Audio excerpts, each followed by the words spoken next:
Good afternoon students.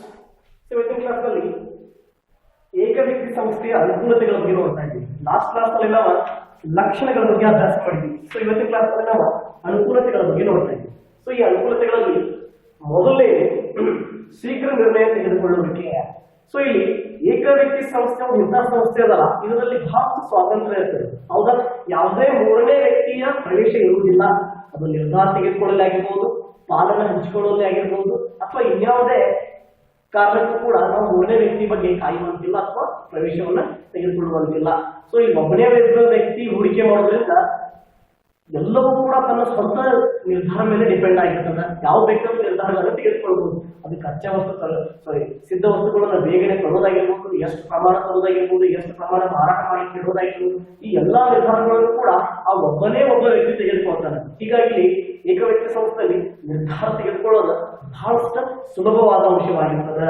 ಇಲ್ಲಿ ಇದು ಸಮಯಾನುಸಾರ ಉದಯಿಸುವ ವ್ಯವಹಾರದ ಅವಕಾಶಗಳನ್ನು ಬಂಡವಾಳಕರಣೆಗೊಳಿಸಲು ಅನುವು ಮಾಡಿಕೊಡುತ್ತವೆ. ಹೊಸದಾಗಿ ಅವಕಾಶಗಳು ಏನೇ ಸಿಗ್ತಾವಲ್ಲ ಅದನ್ನು ಕೂಡ ನಾವಿಲ್ಲಿ ಬಹಳಷ್ಟು ಬೇಗ ಬಳಕೆ ಮಾಡ್ಕೊಳ್ಬಹುದು, ಯೂಸ್ ಮಾಡ್ಕೊಳ್ಬಹುದು, ಉಪಯೋಗ ತೆಗೆದುಕೊಳ್ಬಹುದು. ಇದರಿಂದ ನಮ್ಗೆ ಬಂಡವಾಳಗಳು ಕೂಡ ಜಾಸ್ತಿ ಆಗ್ತದೆ. ಮಾರುಕಟ್ಟೆ ಬಗ್ಗೆ ನಾವು ಅಭ್ಯಾಸ ಮಾಡಬೇಕಾಗ್ತದೆ. ಯಾವ ರೀತಿ ವಸ್ತುಗಳನ್ನು ನಾವು ಮಾರಾಟ ಮಾಡ್ಲಿಕ್ಕೆ ಇಡಬಹುದು, ಇದು ಕೂಡ ಅವಾಗ ಬಹಳಷ್ಟು ಒಂದು ಹೆಲ್ಪ್ ಆಗ್ತದೆ ಅಥವಾ ಸಹಾಯ ಆಗ್ತದೆ ಅಂತ ಹೇಳ್ಬೋದು. ಇದರಿಂದ ಆ ಒಬ್ಬ ಏಕ ವ್ಯಕ್ತಿಗೆ ಅಲ್ಲಿ ನಿರ್ಧಾರ ತೆಗೆದುಕೊಳ್ಳಲಿಕ್ಕೆ ಬಹಳಷ್ಟು ಸುಲಭ ಆಗ್ತದೆ. ಇನ್ನು ನೆಕ್ಸ್ಟ್ ಮಾಹಿತಿಗಳ ಗೌಪ್ಯತೆ. ಎರಡನೇ ಪಾಯಿಂಟ್ ಅಲ್ಲಿ ಮಾಹಿತಿಗಳ ಗೌಪ್ಯತೆ.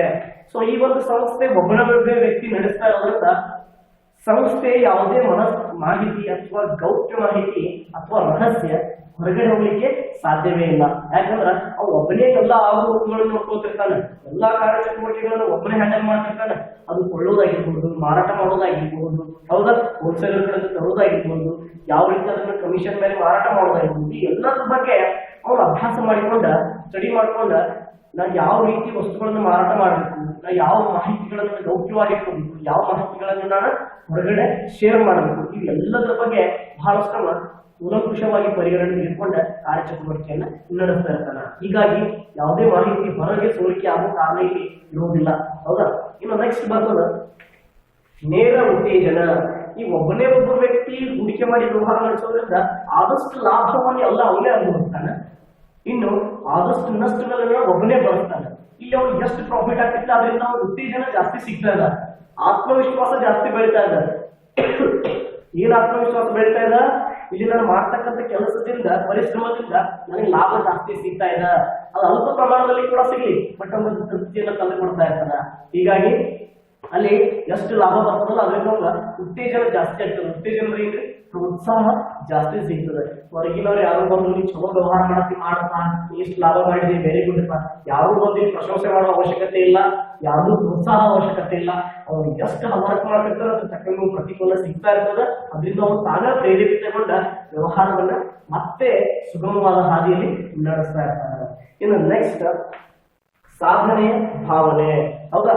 ತನಗಾಗಿ ಕಾರ್ಯನಿರ್ವಹಿಸುವುದರಿಂದ ಮಾಲೀಕನಿಗೆ ವೈಯಕ್ತಿಕವಾಗಿ ತೃಪ್ತಿ ಉಂಟಾಗುತ್ತದೆ. ಈ ಕೆಲಸ ಬೇರೆ ಯಾರ ಸಲುವಾಗಿ ಮಾಡಕ್ಕಿಲ್ಲ. ನಾವು ಏಕವ್ಯಕ್ತಿ ಸಂಸ್ಥೆಯ ಒಡೆಯ ತನ್ನ ಸಲುವಾಗಿ ಕಾರ್ಯನಿರ್ವಹಿಸ್ತಾನೆ, ತನ್ನ ಜೀವನೋಪಾಯಕ್ಕೆ ಸಲುವಾಗಿ ಅವನ್ನ ಏನಪ್ಪಾ ಸಂಘಟನೆಯನ್ನ ನಡೆಸ್ತಾ ಇರ್ತಾನೆ ಅಥವಾ ಸಂಸ್ಥೆಯನ್ನು ನಡೆಸ್ತಾ ಇರ್ತಾನೆ.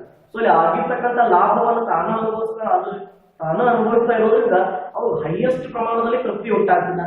ಈ ಕಾರಣದಿಂದ ಅವನಲ್ಲಿ ತನ್ನಲ್ಲಿ ಭಾವನೆ ಏನ್ ಬೆಳೀತದೆ ಅಂದ್ರೆ ನನ್ನ ಸಾಧನೆಯ ಹಾದಿ ಹತ್ರ ಹೋಗ್ತಾ ಇದ್ದೀನಿ ಅಥವಾ ನಾನು ಏನೋ ಒಂದು ಸಾಧನೆ ಮಾಡ್ತಾ ಇದ್ದೀನಿ ಅಂತ ಹೇಳಿ ಅವನಲ್ಲಿ ಭಾವನೆ ಬೆಳಲಿಕ್ಕೆ ಸ್ಟಾರ್ಟ್ ಆಗ್ತದೆ. ವ್ಯವಹಾರದ ಯಶಸ್ಸಿಗೆ ತಾನು ಕಾರಣವೆಂಬ ಅರಿವು ತನ್ನ ಅತೃಪ್ತಿಗೆ ಕೊಡುಗೆ ನೀಡುವುದಲ್ಲದೆ ಆ ವ್ಯಕ್ತಿಯಲ್ಲಿ ಸಾಧನೆಯ ಭಾವ ಹಾಗೂ ತನ್ನ ಕಾರ್ಯ ಸಾಮರ್ಥ್ಯಗಳ ಬಗ್ಗೆ ವಿಶ್ವಾಸ ಮೂಡಿಸುತ್ತದೆ. ಈ ವ್ಯವಹಾರ ಏನ್ ಬೆಳೆಯಾಗ್ತಿದ್ರಿಂದ ಇದಕ್ಕೆ ನಾನಾ ಮೇನ್ ಕಾರಣ.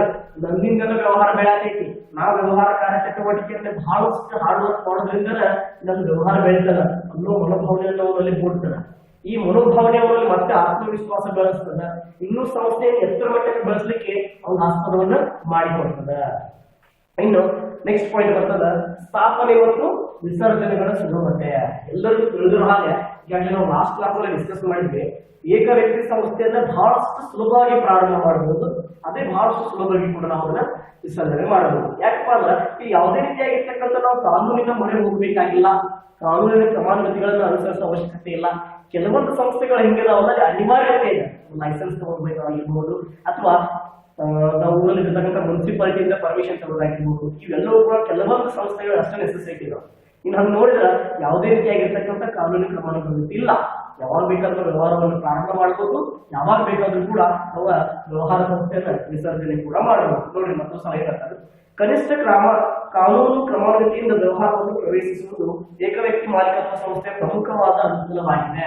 ಅಂದ್ರೆ ಇಲ್ಲಿ ಕನಿಷ್ಠ ಕಾನೂನಿನ ಕ್ರಮಾನುಗತಿಗಳು ಅಂದ್ರೆ ನೀವು ಯಾವುದೇ ಅವ್ಯವಹಾರ ಮಾಡಕ್ಕಿಲ್ಲ, ಇದಕ್ಕೂ ನಿಮ್ಗೆ ಅನುಕೂಲತೆ ಇದೆ. ಹೌದಾ, ಅವ್ಯವಹಾರವನ್ನು ಮಾಡ್ತಾ ಇಲ್ಲ. ಇನ್ನು ಯಾವುದೇ ಸಮಾಜದ ದೋಷಪೂರಿತ ವ್ಯವಹಾರಗಳಂತೂ ಸರಕುಗಳನ್ನಂತೂ ನೀವು ಕೊಡ್ತಾ ಇಲ್ಲ. ಸೊ ಹೀಗಾಗಿ ನಿಮ್ಗೆ ಕಾನ್ಫಿಡೆಂಟ್ ಆಗಿ ನೀವು ಆತ್ಮವಿಶ್ವಾಸದಿಂದ ವ್ಯವಹಾರವನ್ನ ಪ್ರಾರಂಭ ಮಾಡ್ತೀವಿ. ಸೊ ಏಕವ್ಯಕ್ತಿ ಸಂಸ್ಥೆಯನ್ನು ನಿಯಂತ್ರಿಸುವುದು ಯಾವುದೇ ಪ್ರತ್ಯೇಕ ಕಾನೂನುಗಳಿರುವುದಿಲ್ಲ. ಈ ಒಂದು ಸಂಸ್ಥೆ ನಡೆಸಕ ಸರ್ಕಾರ ಅಥವಾ ಕಾನೂನು ಇಂತಹ ಒಂದು ಕಾಯ್ದೆ ಕಾನೂನುಗಳನ್ನು ಮಾಡೇಪ್ಪ ಅಂತ ಹೇಳಿ ಅದು ಇಲ್ವೇ ಇಲ್ಲ. ಈ ಸಂಸ್ಥೆಯಲ್ಲಿ ಯಾರು ಬೇಕಾದ್ರೂ ನಮ್ಮ ಮನೆಯಲ್ಲಿ ನಮ್ಮಲ್ಲಿ ಖಾಲಿ ಇರತಕ್ಕಂಥ ಜಾಗದಲ್ಲಿ ಕೂಡ ಯಾರು ಬೇಕಾದ್ರೂ ಪ್ರಾರಂಭ ಮಾಡಬಹುದು, ಯಾರು ಬೇಕಾದ್ರೂ ವಿಸರ್ಜನೆ ಕೂಡ ಮಾಡಬಹುದು. ಸೊ ಇವಿಷ್ಟು ಅನುಕೂಲತೆಗಳ ಬಗ್ಗೆ ಅಭ್ಯಾಸ ಮಾಡಿದ್ವಿ. ಇನ್ನು ನೆಕ್ಸ್ಟ್ ಕ್ಲಾಸ್ ನಲ್ಲಿ ಅನಾನುಕೂಲತೆಗಳ ಬಗ್ಗೆ ಅಭ್ಯಾಸ ಮಾಡೋಣ. Thank you.